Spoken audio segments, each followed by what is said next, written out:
Hello and welcome. I'm David Carollo, and I want to welcome you to the show today. I'm joined today by Father Luke Fletcher, of course, who are our chaplain here at the Blue Army Shrine, and by a gentleman who has been attached to us for quite a while, an author who just happened to be passing through today, Kevin Symonds.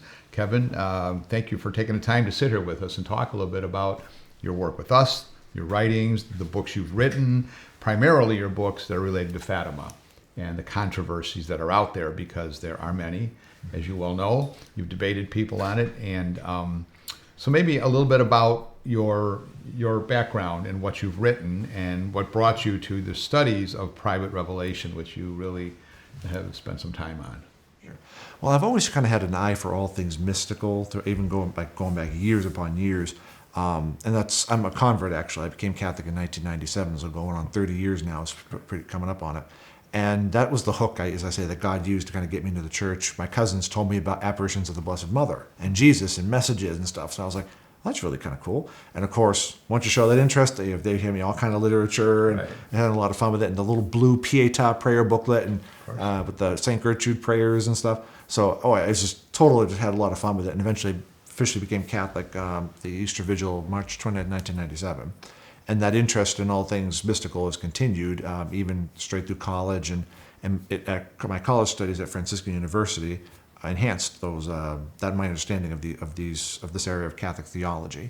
And I got both my bachelor's and master's from Franciscan University, officially 03 and 06. I see, yeah. And then when did you start writing? I mean, the books you've written, okay, what Refractions of Light, right? Okay. Of course, the book on Pope Leo XIII and the Prayer of St. Michael, which is so timely today, obviously now with our new Pope, Leo XIV. And of course, the one that pertains most to us is about the third part of the Fatima secret. Mm-hmm. And what brought you to that? I mean, to such an interest and to the controversies which are always slaying around with that? Mm-hmm. Well, at the time, it was around 2013, 2014, I was working and researching on the Pope Leo XIII and the Prayer to St. Michael book. And I found that during the research for that there was an organic connection between that history and Fatima. In short, the Papal States, that huge swath of land in Italy belonging to the Pope, had fallen in 1870 to Freemasonic forces and other people. And the Pope declared himself to be, then Blessed Pius IX declared himself to be a prisoner of the Vatican. And this led to a controversial period where the King of Italy was claiming sovereignty of Rome, but also the Pope did. And that was known as the Roman Question. There was back and forth on that, and it was officially resolved with the Lateran Treaty of 1929 between Mussolini and Pius XI. But the history between the two was Leo had instituted, or actually I should say revised, the prayers after Mass. And he put the St. Michael prayer in there in 1886. And when the Roman Question was resolved, the intention for those prayers was no more.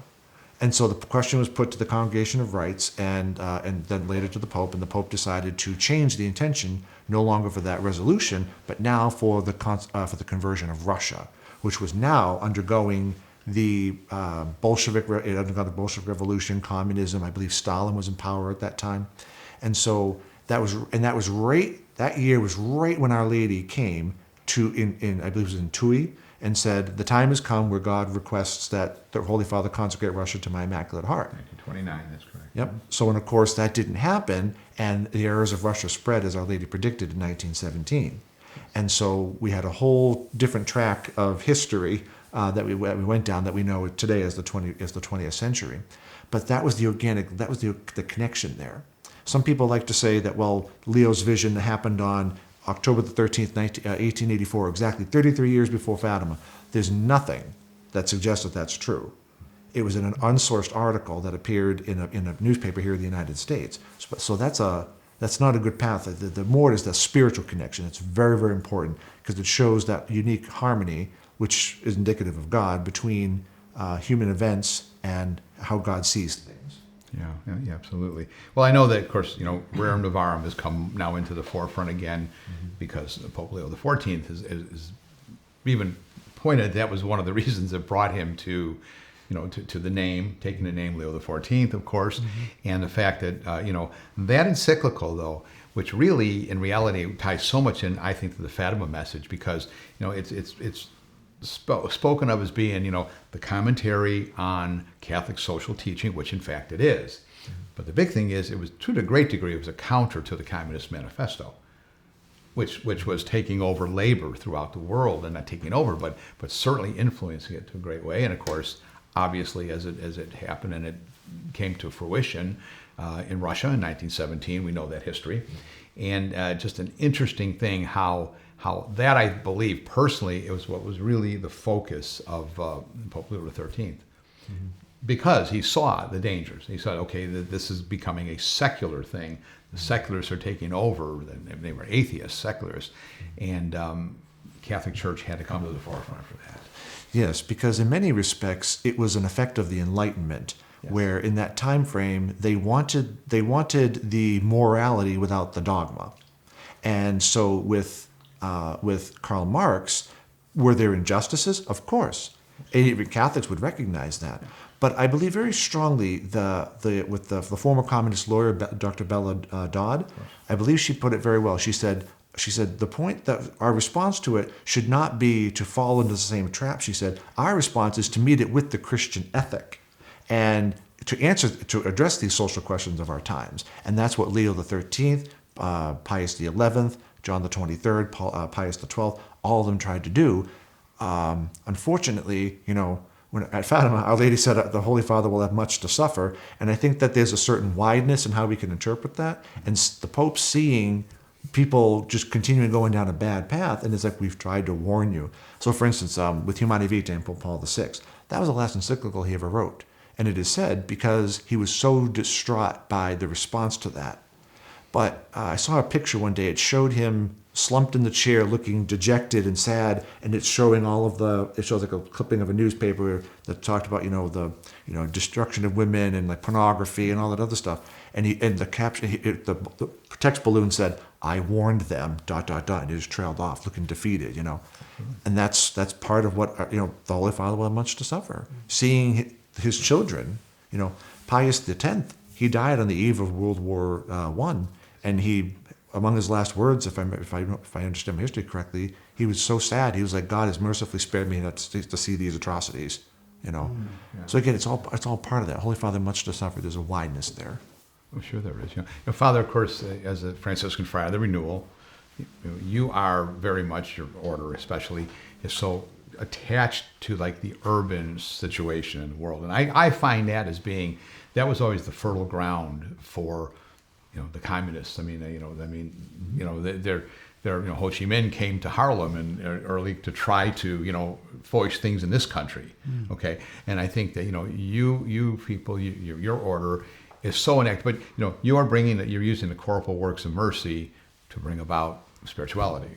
Correct? Maybe a few statements on how that ties into this, because truly that is, I think, that this is the social thing that's out there that obviously Pope Leo is talking about now, and just how do you feel as a Franciscan, what you're envision here? Oh boy, how much time do we have? I know.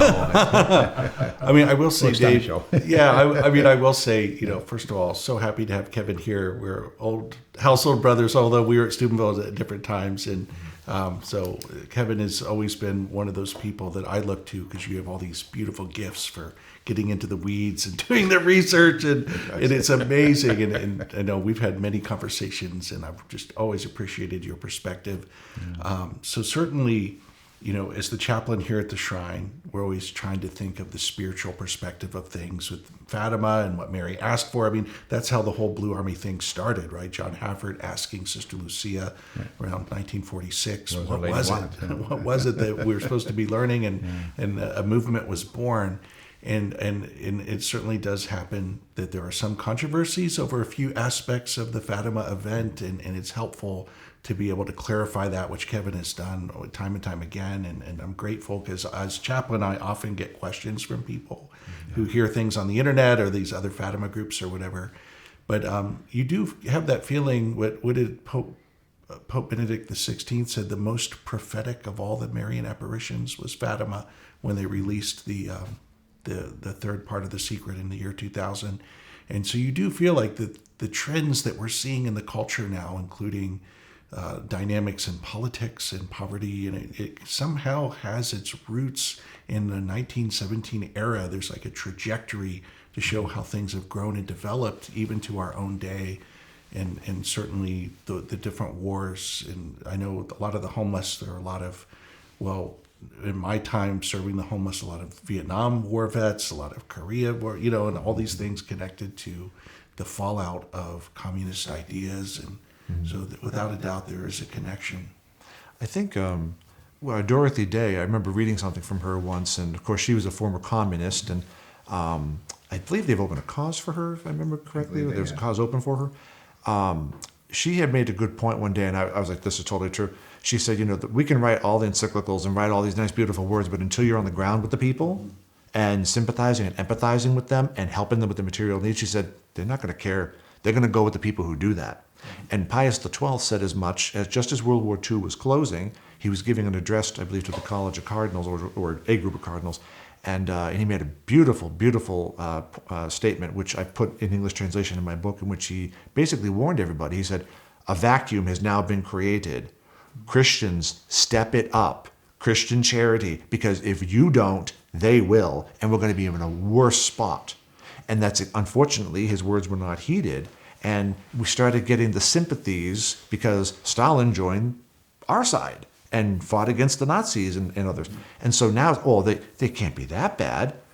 Well, they backdoored it, and that allowed a lot of co-opting to take place and leading to a lot of these issues, and in the social issues, doctrinal issues, and with the poor and the marginalized, that allows that ethos of revolution to pop up. And the people who are the most likely to be susceptible to that are the ones that I believe the CFRs encounter every day. I remember when we first met in March of 2001, many years ago now. I was actually we were doing, it was on a mission break with Franciscan spring mission trip, and I was there with an AIDS hospice, I believe it was, and they were terminal, and they had me cleaning up, and I didn't know where I was. Nobody said anything to me, and I was cleaning up, and we got back to the group, and only afterwards did I find that I was working in an AIDS hospice home. Nobody told me this. I said, well, now it makes more sense because, a speck of dust could really hurt somebody who was like late stage with that disease. But because of that condition, and if they want help, and if someone's coming and promising the sun and the moon and the stars, you're going to go with the person who's carrying the bread, so to speak. And that's why we as Christians have to step it up, and that's what Our Lady was in part asking about, reforming our lives and amending it and doing good for people. I believe so. I believe our Holy Father is just done that. Here's a man who has, as they say from where I come, he comes from the same middle-class area of Chicago that I do, and he put his money where his mouth is, as the statement goes, okay? Mm-hmm. He went, left as a young man, went to Peru, and really became one of them, okay? He didn't just go in there and bring some good ideas. No. He didn't go in there as a priest who's telling him. He rolled up his sleeves and worked with them. That, I think, is a great probably reason why he was noticed and then brought up through the ranks of the church. But it has to do with, I think, this as Pope Francis said, the smell of the sheep. Get out there and be part of it, because if we're not willing to, we're not going to understand the people. And I think you're very right, Kevin, when you say that the church suffered from a lack of that. She did, yes, and it's very unfortunate. But another area that you mentioned Ratzinger earlier, Pope Benedict XVI, that he said that the church would suffer in was in her response with respect to the third part of The Secret, for instance. Mm-hmm. When there was an expectation that it was supposed to be revealed in 1960. That's correct. Yeah. And John Hafford had 1960, countdown to 1960 as well, I think, as well.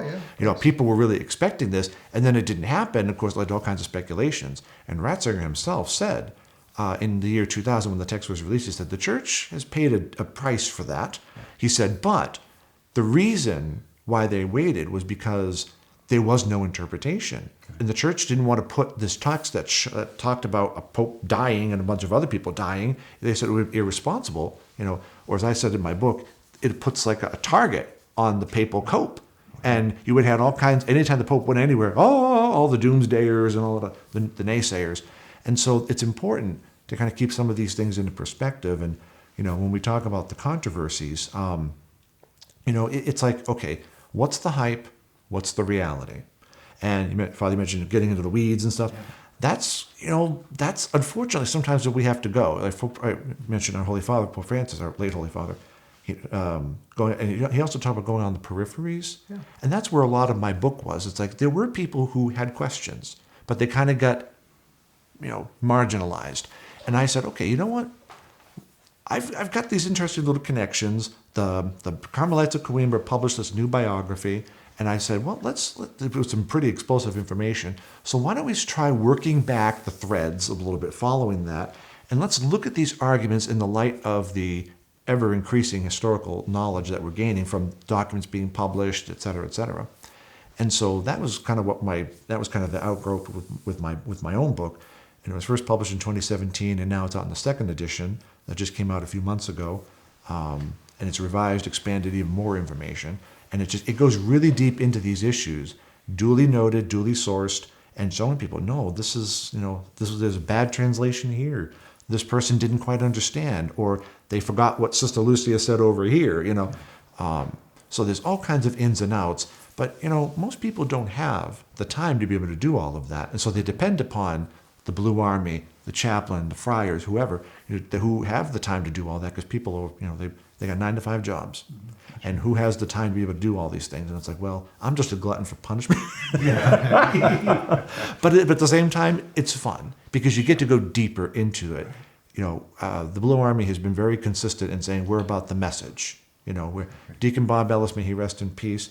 He always used to say we are about the message. He would say, he's absolutely right. And we're not onto all those other things because it just detracts from the message. And so what I try to do is I say, okay, you know what? In facing the message, we do have some things that are blocking that message from it being better known. And so maybe in a weird way, or a roundabout way, that's a better way, a roundabout way, those who raised some questions have offered us an opportunity to go deeper to understand that message just a little bit better. Now, of course, that's not to say that, you have to have this and, this than that. But at the same time, the way that the history is developed, I think it's good in a way because now we have had that opportunity. We can go deeper with what Our Lady meant. And in my book, that's what chapter 13 was all about. It was now that we've discussed all these things and some of these things have been put to rest, now let's look at it. Let's look at this a little fresh, and let's say what happened here. And I do that with respect to matters of the 20th century and how things developed. So hopefully people have an opportunity to go just that much deeper and to know Our Lady's message that much better. Yeah. Well, I think understanding the Fatima message. The Fatima message is not that complicated. No. It truly isn't, right? It asks you return to living in accord with the Gospels. Okay, well, that's a pretty simple thing. Mm-hmm. But if we don't know our own Catholic faith that well, what's the message Fatima going to do for us? So people who really aren't that well catechized, then they get involved sometimes in private revelation. I think there's a danger in that. I've always felt that was the case, because they're now looking for something that is going to grab them, and it's the basic message of being a Catholic. Mm-hmm.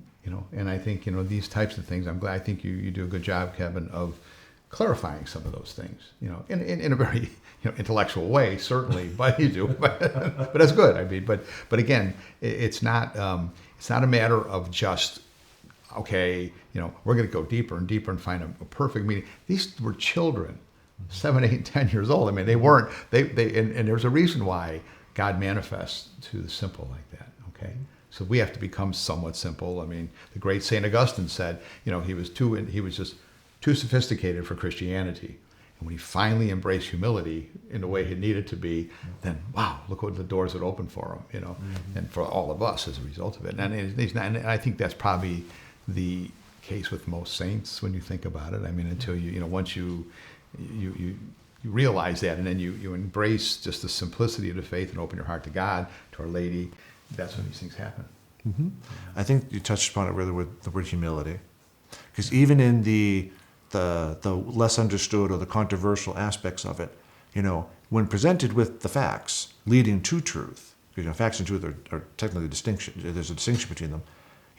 We can either accept it or we don't. but and sometimes we maintain it even in the face of all opposition. It's like, no, I've shown you 1,000 texts that show why this is wrong. Why are you still clinging to this? Well, it's pride. Yeah. And so that humility is necessary. Like the eye of the needle, the man has to pass. It's easier with the camel to pass through the eye of a needle, our blessed Lord says. Well, same thing here. And it all comes back to that humility and understanding the divine simplicity. Sometimes they say Occam's razor is the simplest answer is usually the correct one, right? Well, yes, that's true. But the question is, what is true simplicity? Sure. And so that's what we have to look at, and sometimes it's not always clear. Yeah. It's hard to be. It's hard to be, especially most of us who all of us sitting here have at least, we have college education, we have degrees. And I think sometimes maybe we tend to think we're more sophisticated than we are. I mean, I think that's, and no disrespect meant to anybody, but I think that's the way it is. We tend to, we have a little intellectual arrogance, and we do know more than some of the people that we speak to. But you got to understand, I think some of the people, this apostolate was founded by, the foundation of this apostolate is although there have been many very well-educated people involved, it's the simple people who stay there and pray the Rosary and do those things and just put everything in the hands of God and Our Lady. And that's what John Paul II said when he was questioned about the third part of the secret back in like 1980, even before the assassination attempt, And he just said that, that these things can become self-fulfilling prophecies in essence. And he said, took his Rosary, he said, just put everything in the hands of the Mother of God and don't dwell on prophecy. Okay, go forward, and then you'll have the understanding, and that's what we project it to others. So yeah. Well, you mentioned Pope Leo XIV recently, a few minutes ago, and he's already kind of taken up Pope Francis's mantle of having shorter homilies. Father, yes. But I read a little bit of the address that he talked about. He made his remarks, and he mentioned how we need to be able to be direct, speak the truth, and reach people where they're at. And I loved reading that address. I was like, we're in good hands. Our Lady of Fatima has given us, I think, a good Pope, and I think we're going to be we're in good waters with him. I think we are. I think we have to be loyal to him, pray for him, and I think good days are here now. So anyway, Kevin, thank you for coming in today and being part of this. We do appreciate it for your visit, and as you were passing through town, and you said you're going to stop and say, "Oh, let's get him up in the studio and have a little give and take." Father, any last words from you? I'm just. Yeah, thank you. I'm so grateful. Where you had made the comments, very few people have the time and means to get into the weeds of some of these controversies, and somebody like yourself comes along with the gifts to be able to do that. A lot of people do have time to follow stuff on the internet, and there's conspiracy theories and other groups that are suggesting all sorts of wild things, and even good, sincere people are getting kind of confused or deceived, and it takes a little bit of that back work to be able to put people at peace and refocus on what Mary actually said, and the simplicity of the message, and giving a sense of peace in our spiritual life. It's not a matter of some secret Gnostic knowledge that only a few people know and the world is about to end, and et cetera, but rather it's about living our faith, growing in our trust of the Lord. Yes, absolutely. So thank you again, and we ask that you subscribe to this podcast. Thank you. God bless you.